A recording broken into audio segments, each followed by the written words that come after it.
Hello and welcome to my dinner guest. This is where we bring history's greatest personalities back to life for a lively conversation. Today we're joined by none other than the father of Western philosophy, Socrates. Thank you for being here with us. Thank you for inviting me, though I must admit I am curious as to why anyone would wish to speak with a man deemed corrupt and impious by his own city. Well, we just had to talk with you. We know you have much to share. Your life, trial and death are among the most famous moments in history. But let's start at the beginning. Despite being one of the greatest thinkers and someone who has profoundly influenced Western thought, you have left very little, if any, written record about yourself. Why is that? Why should I have written about myself? If I did, wouldn't it have been read as me self-aggrandizing? No, it's better this way. Let others speak of me and all I have done.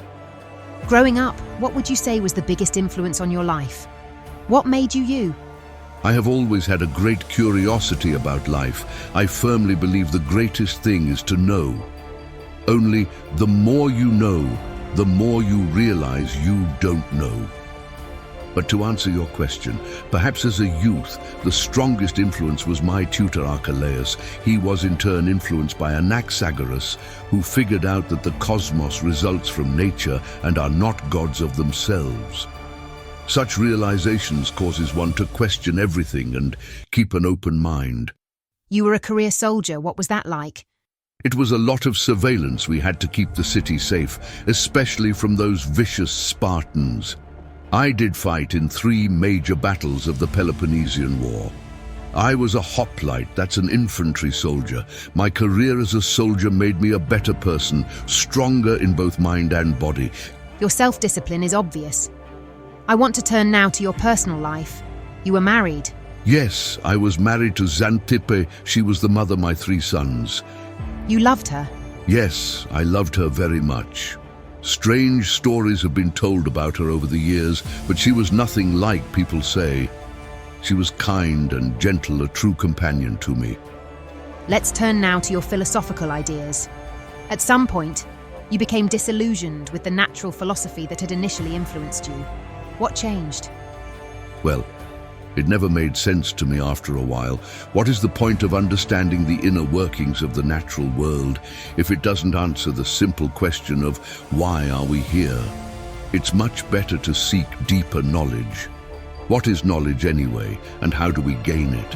How do we know that what we have is true knowledge? My good lady, proper knowledge is what will create better citizens who will know how to be virtuous, avoiding injury and harm to others. The greatest, I always say, is to know.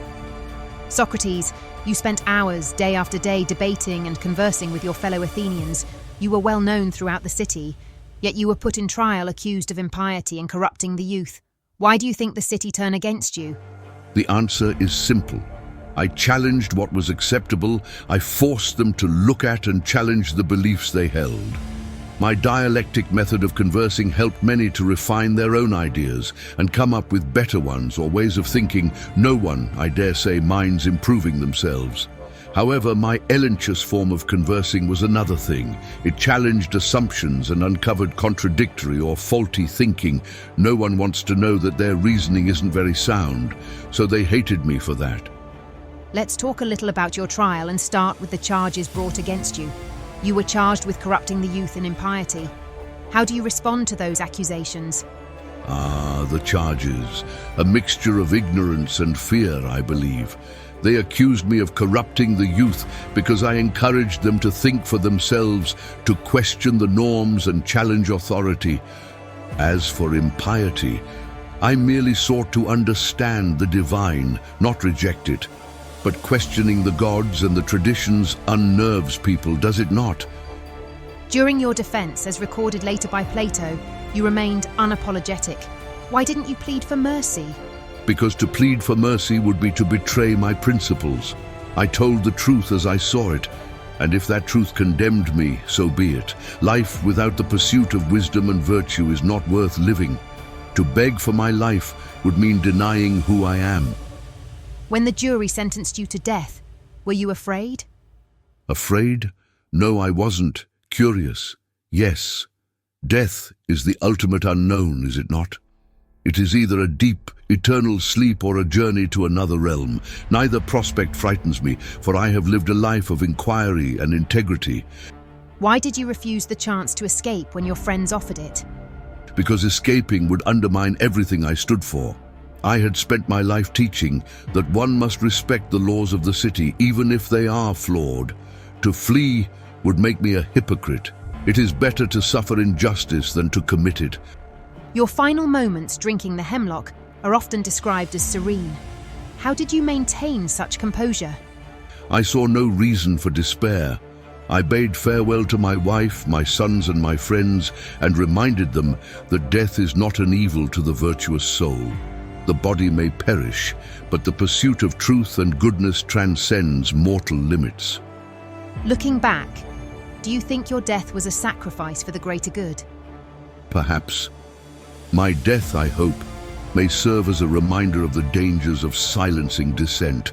The unexamined life is not worth living, I always say, and if my demise inspires even one person to question, to seek, then it was not in vain. On the night of your execution, your friends were with you to the last. Can you please share with us what that night was like? Ah, yes, that fateful night. I was in the prison cell with my followers. We were talking. After waiting in prison for 1 whole month, my time was finally up. I saw the man with the drink of poison before everyone else, and I called him in. I looked at him. He looked more frightened than I was. "You, my good man," I said to him, "since you are experienced in these matters, tell me what needs to be done." He said, "You need to drink it. That's all. Drink it. Then walk around until you feel a heaviness in your legs. When that happens, you should lie down. That way, the poison will do what it should." While the man was saying this, he handed me the cup. I took it in a cheerful way, not flinching or getting pale or grimacing. Then, looking at the man from beneath my brows, I said, "What do you say about my pouring a libation out of this cup to someone? Is it allowed or not?" The man answered, "What we grind is measured out as the right dose for drinking." "I understand," I said, "but surely it is allowed and even proper to pray to the gods so that my transfer of dwelling from this world to that world should be fortunate." While I was saying this, I took the cup to my lips and quite readily and cheerfully drank down the whole dose.